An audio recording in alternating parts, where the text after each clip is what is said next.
I'm Brock Beard, And I'm Steve McLean. and we're going to bring you Up Up to to Speed.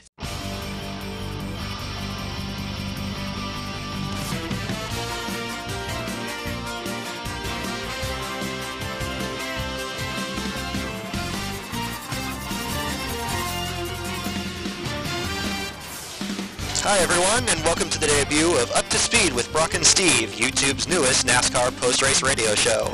I'm Brock Beard, also known as Nadu 1064, YouTube Sprint Cup starting lineup guru from Antioch, California, and with me as always is the undisputed master of classic NASCAR clips. You know him as Battalion Fan 888. From Brampton, Ontario, it's Steve McLean. How you doing, Steve? I'm doing fantastic, Brock. Thank you for that very kind intro. Yes, I am Steve McLean, and Brock and myself will be here each and every week to bring you all the latest goings-on in the world of NASCAR and racing in general. I am very excited to do this show, so let's get right into it and bring you fans up to speed. A big weekend of racing included the longest stock car race out there, the Coca-Cola 600, which had about 8 different contenders, it seemed, as everyone took their turn up front. But several also had problems. Kyle Busch, the Sprint Cup point leader, had a faulty battery all throughout the race. Dale Earnhardt Jr., while leading, blew a tire and hit the wall in turn 3. The race came down to fuel mileage, and everyone pitted within the last 10 laps for gas. It appeared Tony Stewart, who had been having a terrible season up until now, was finally going to win. He was way out in front.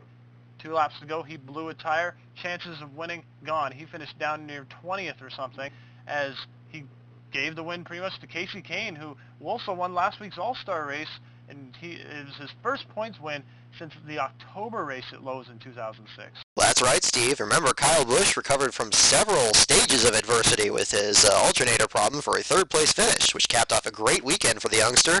He was the winner of Saturday night's CarQuest Auto Parts 300 nationwide race in the number 32, owned by Todd Braun. And remember that he won this race under caution with a late incident brought out by Mike Wallace in Turn 1. And certainly, that's a big part of the news, but bigger part of the news right now they're discussing is Denny Hamlin and Brad Keselowski and their run-in when tempers flared. What's your take on that?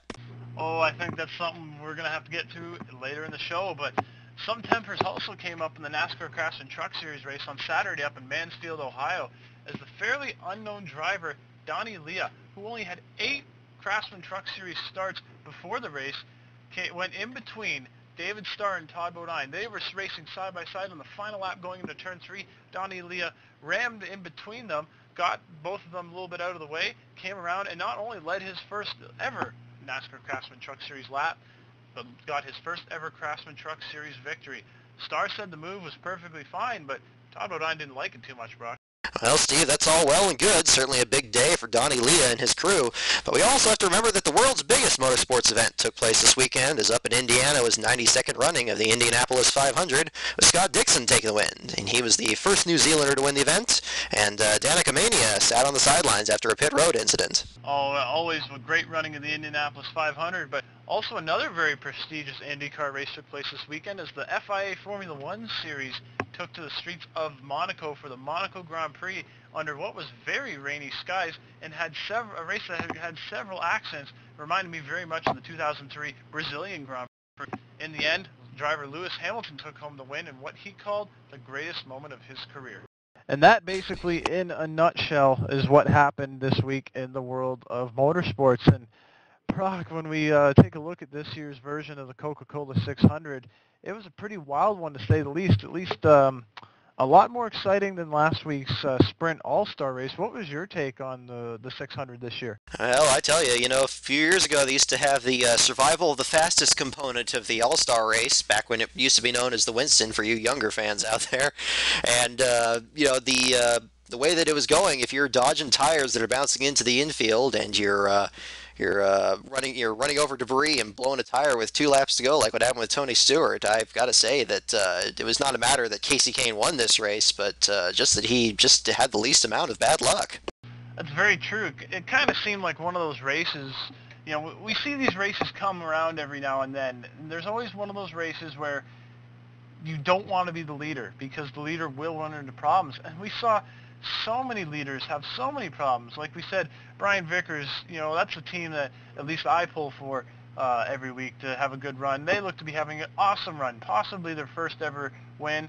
He loses a tire going into turn one, hit the wall awful hard. Luckily he was okay, but his tire bounced right into the infield. It was lucky some spectators didn't get injured on that one.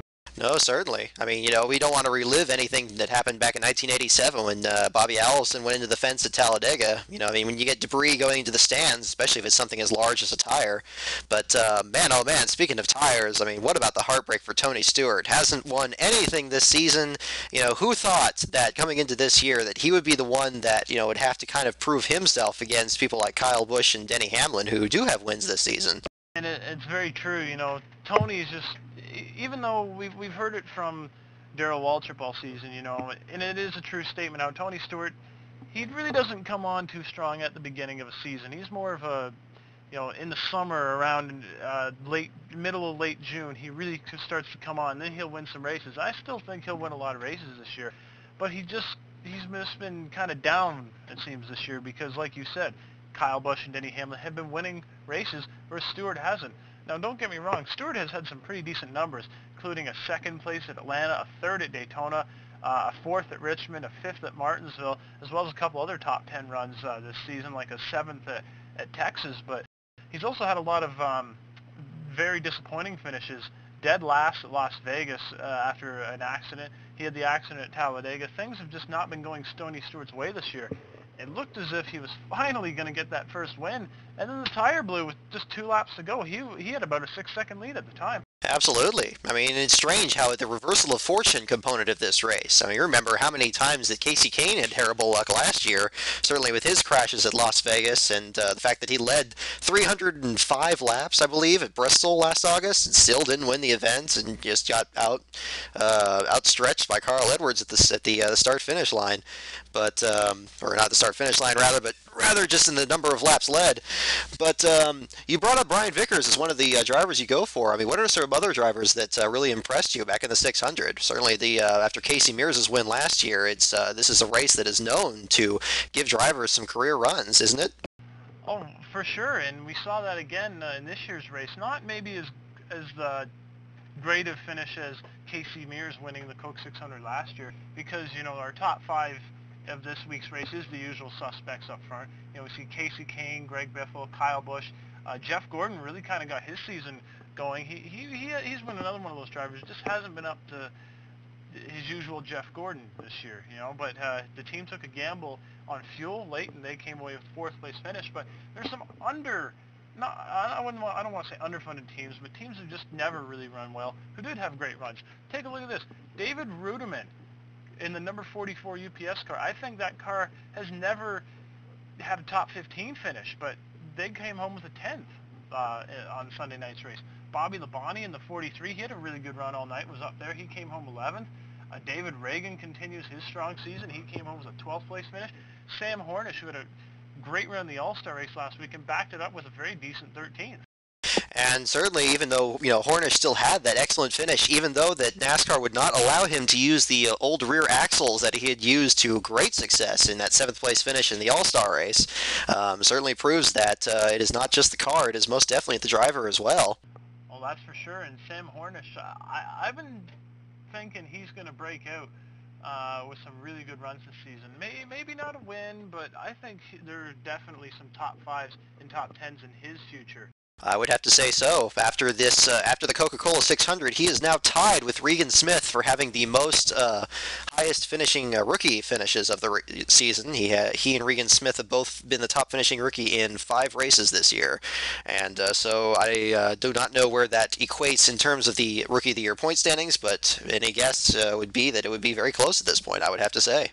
Another close battle is definitely in the point standings. Not so much near the top of the points, but around that race for 12th spot to get into the chase.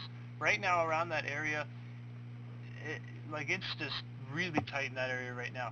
Kasey Kahne is the last driver. With the win the other night, he moved himself into 12th place. He is only less than 60 points ahead of David Reagan, who's in 13th, who in turn is only 30 points ahead of Ryan Newman in 14th.